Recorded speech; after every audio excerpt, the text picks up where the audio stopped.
ನಮಗೆ ಗೊತ್ತಿರತಕ್ಕಂಥ ಮಾಹಿತಿ ಪ್ರಕಾರ ಸಮೀಕ್ಷೆ ಸರಿಯಾಗಿ ಆಗಿದೆ ಅಂತ ಅಂದ್ಕೊಂಡಿದ್ದೀವಿ ನಾವು. ನಮಗೆ ಕೊಟ್ಟಿರ್ತಕ್ಕಂಥ ಮಾಹಿತಿ ಅಂದರೆ ನಮ್ಮ ವಿರೋಧಿಗಳು ಇದನ್ನು ಇಟ್ಕೊಂಡು ರಾಜಕೀಯ ಮಾಡ್ತಾಯಿದ್ದಾರೆ. ಅದಕ್ಕೆ ನಾವು ನಮ್ಮ ಉಪಮುಖ್ಯಮಂತ್ರಿಗಳಿಗೆ ಮತ್ತು ನಮ್ಮ ಮಂತ್ರಿಗಳಿಗೆ ಮನವಿ ಮಾಡಿದ್ದೇವೆ, ಮತ್ತೊಮ್ಮೆ ಸಮೀಕ್ಷೆ ಮಾಡಲಿ.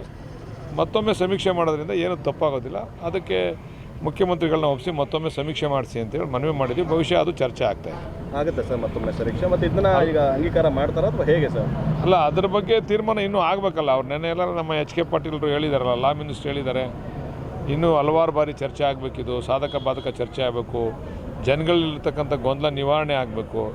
ನಿವಾರಣೆ ಆಗಬೇಕಾದ್ರೆ ಇನ್ನು ಮರು ಸಮೀಕ್ಷೆ ಮಾಡೋದು, ಬೇರೆ ಬೇರೆ ರೀತಿಯಲ್ಲಿ ಅದನ್ನು ಅಧ್ಯಯನ ಮಾಡೋದು ಅವೆಲ್ಲ ಮಾಡ್ತಾರೆ.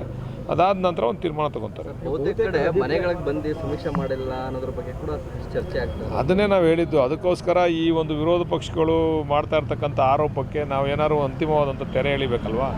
ಅದಕ್ಕೋಸ್ಕರ ಮರು ಸಮೀಕ್ಷೆ ಮಾಡಿಸಿ ಅಂತ ನಾವು ಮನವಿ ಮಾಡ್ತಾಯಿದ್ದೀವಿ. ಸರಿ ಸರ್, ಅದನ್ನೇ ವೈಜ್ಞಾನಿಕವಾಗಿ ಮಾಡಿ ಅಂತ ಹೇಳ್ತಾ ಇದ್ದೀವಲ್ಲ ಸರ್. ಆವಾಗ ಸಮೀಕ್ಷೆ ಮಾಡಿದಂಥ ಸಂದರ್ಭದಲ್ಲಿ ಯಾರಿಗೂ ಕೂಡ ಈ ಅವೇರ್ನೆಸ್ ಇರಲಿಲ್ಲ.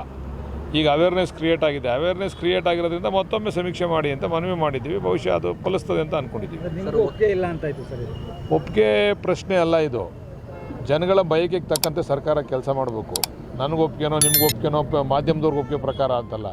ಜನಗಳು ಅದನ್ನು ಬಯಸ್ತಾ ಇದ್ದಾರೆ. ಮತ್ತೊಮ್ಮೆ ಸಮೀಕ್ಷೆನ ಅದ್ರ ಪ್ರಕಾರ ಕೆಲಸ ಮಾಡಲಿ ಅಂತ ಮನವಿ ಮಾಡಿದ್ದೀವಿ ನಾವು.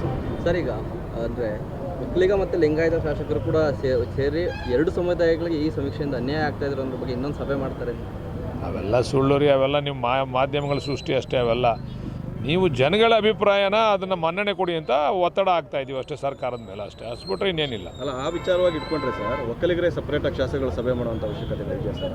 ಹೌದು, ನಮ್ಮ ಜನಾಂಗ ಅದನ್ನು ಕಾಪಾಡ್ಕೊಳ್ತಕ್ಕಂಥ ಜವಾಬ್ದಾರಿ ನಮ್ಗಳ ಮೇಲಿದೆ. ಈಗ ಮಂತ್ರಿ ಮಾಡ್ಬೇಕಾದ್ರೆ ಇವರು ಒಕ್ಕಲಿಗರಿಗೆ ಕೋಟಾದಲ್ಲಿ ಮಂತ್ರಿ ಆಗವ್ರೆ, ಲಿಂಗಾಯತರು ಕೋಟಾದಲ್ಲಿ ಮಂತ್ರಿ ಆಗವ್ರೆ, SC ST ಕೋಟಾದಲ್ಲಿ ಮಂತ್ರಿ ಆಗವ್ರೆ. ಅದರಿಂದ ನಮ್ಮ ಜನಾಂಗದ ಹಿತವನ್ನು ಕಾಪಾಡ್ತಕ್ಕಂಥದ್ದು ನಮ್ಗಳ ಜವಾಬ್ದಾರಿ. ಆ ದೃಷ್ಟಿಯಿಂದ ನಮ್ಮ ಸಭೆ ನಾವು ಮಾಡಿದ್ದೀವಿ. ವಿರೋಧ ವ್ಯಕ್ತವಾಗ್ತಾ ಇದೆ, ಹಾಗಾಗಿ ಜಾರಿ ಮಾಡುವಂಥದ್ದು ಬೇಡ ಅನ್ನುವಂಥ. ವಿರೋಧ ಅಲ್ಲ, ಯಾರು ವಿರೋಧ ಮಾಡ್ತಾ ಇಲ್ಲ. ಜಾರಿ ಮಾಡಬೇಡಿ ಅಂತ ಹೇಳ್ತಾ ಇಲ್ಲ. ಜನಗಳು ಜಾರಿ ಮಾಡಬೇಡಿ ಅಂತ ಹೇಳ್ತಾ ಇಲ್ಲ. ಸಮೀಕ್ಷೆ ತಪ್ಪಾಗಿದೆ, ಸಮೀಕ್ಷೆ ಮತ್ತೊಮ್ಮೆ ಮಾಡಿ ಅಂತ ಹೇಳ್ತಾ ಇರೋದು. ಯಾರು ಜಾರಿ ಮಾಡಬೇಡಿ, ಇದು ಸರಿ ಇಲ್ಲ ಅಂತಕ್ಕಂಥದ್ದಲ್ಲ. ಸಮೀಕ್ಷೆ ಮತ್ತೊಮ್ಮೆ ಮಾಡಿ, ಸರಿಯಾದಂಥ ಅಂಕಿಅಂಶಗಳು ಹೊರಗಡೆ ಬರಲಿ ಅಂತಕ್ಕಂಥದ್ದು ಇದರ ಉದ್ದೇಶ ಅಷ್ಟೇ. ಕುಮಾರಸ್ವಾಮಿ ಅವರು ಹೇಳ್ತಾರೆ ಇದು ಜಾತಿ ಗಣತಿ ಎಲ್ಲ ದ್ವೇಷದ ಗಣತಿ.